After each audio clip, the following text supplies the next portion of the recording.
Apa arti hidup ini? Filsuf seperti Jean-Paul Sartre, Albert Camus, dan Simone de Beauvoir tidak menawarkan jawaban indah. Sebaliknya, mereka menyodorkan kenyataan pahit. Hidup ini absurd. Tidak ada makna kecuali yang kamu ciptakan sendiri.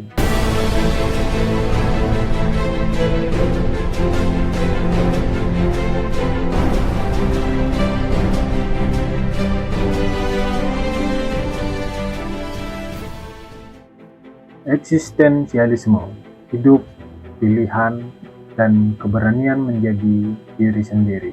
Bagaimana jika semua yang kamu tahu adalah salah? Bagaimana jika makna hidup tidak ditentukan oleh Tuhan, bukan oleh orang tua, bahkan bukan oleh masyarakat, melainkan oleh dirimu sendiri? Selamat datang di dunia eksistensialisme. Sebuah jalan sunyi tempat manusia berhadapan dengan ketelanjangan eksistensinya sendiri. Eksistensialisme lahir dari reruntuhan peradaban, dari kengerian perang dunia, kekosongan ideologi, dan rasa putus asa ketika semua sistem gagal menjawab apa arti hidup ini. Filsuf seperti Jean-Paul Sartre, Albert Camus, dan Simone de Beauvoir tidak menawarkan jawaban indah. Sebaliknya, mereka menyodorkan kenyataan pahit. Hidup ini absurd. Tidak ada makna kecuali yang kamu ciptakan sendiri. Sartre pernah berkata, manusia dikutuk untuk bebas. Bebas untuk memilih, bebas untuk bertindak. Namun kebebasan itu datang bersama kecemasan. Karena dalam eksistensialisme, tidak ada yang bisa kamu salahkan. Bukan Tuhan, bukan takdir. Hanya kamu sebagai satu-satunya penulis naskah hidupmu sendiri. Tapi bagaimana jika kamu tidak memilih? Bagaimana jika kamu hanya mengikuti arus? Eksistensialisme menyebut itu sebagai hidup dalam ketidakotentikan. Ketika kamu menjalani hidup bukan sebagai dirimu, melainkan sebagai topeng yang disukai orang lain. Menjadi otentik berarti berani bertanya, aku ini siapa? Dan apa yang ingin aku lakukan di dunia ini? Dan berani menanggung akibat dari jawabannya. Albert Camus membawa eksistensialisme ke tingkat yang lebih gelap. Baginya, hidup ini absurd. Manusia mencari makna, tapi alam semesta diam. Tidak ada jawaban, tidak ada kepastian.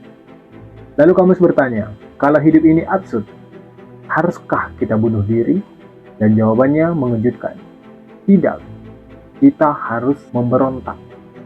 Dalam The Myth of Sisyphus, Camus menggambarkan seorang tokoh yang dihukum untuk mendorong batu ke puncak gunung, hanya untuk melihatnya jatuh kembali, berulang selamanya. Namun Camus berkata, kita harus membayangkan Sisyphus bahagia, karena pemberontakan melawan absurditas itu sendiri adalah kemenangan.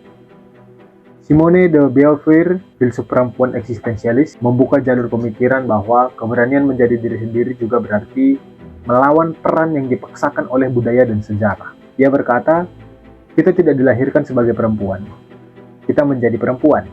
Artinya, identitas bukanlah sesuatu yang diwariskan, tapi diperjuangkan. Eksistensialisme adalah panggung tempat kita semua menjadi aktor dan sutradara. Tidak ada naskah yang diberikan. Kitalah yang menulis, dengan setiap pilihan, setiap keputusan. Tapi jangan salah, kebebasan ini menyakitkan, karena di baliknya ada tanggung jawab total. Tidak ada tempat untuk menyalahkan masa lalu, atau siapapun di luar diri. Menjadi eksistensialis bukan tentang tampil beda, tapi tentang keberanian untuk memilih jalanmu sendiri. Meski sunyi, meski semua orang menertawakanmu, meski kamu sendiri belum tahu kemana akhir dari jalanmu. Keberadaan mendahului esensi, kata Sartre. Artinya, kita ada dulu, baru kemudian menentukan arti dari keberadaan kita. Kita tidak ditentukan oleh status, agama, jabatan, bahkan masa lalu. Semua itu hanyalah bahan mentah. Yang menentukan adalah bagaimana kita mengolahnya. Di dunia ini, eksistensialisme menjadi sangat relevan. Ketika semuanya serba cepat, ketika opini datang dari segala arah, dan ketika suara hati justru pelan dan terabaikan. Kita perlu diam sejenak dan bertanya, apakah aku hidup sebagai diriku? Atau sebagai cerminan ekspektasi orang lain? Eksistensialisme tidak menawarkan surga, tidak menjanjikan jawaban, tapi ia memberikan senjata paling penting dalam hidup manusia, kesadaran. Kesadaran bahwa kita hidup, bahwa kita memilih, dan bahwa keberanian menjadi diri sendiri. Keberanian menjadi diri sendiri adalah kemenangan yang tidak bisa dicuri oleh siapapun. Inilah eksistensialisme, sebuah panggilan untuk hidup dengan sengaja, untuk menolak menjadi boneka, dan untuk menulis kisahmu sendiri meski tidak mudah. Karena pada akhirnya, hidup ini hanya satu kali, dan satu-satunya kegagalan sejati adalah tidak pernah menjadi dirimu sendiri.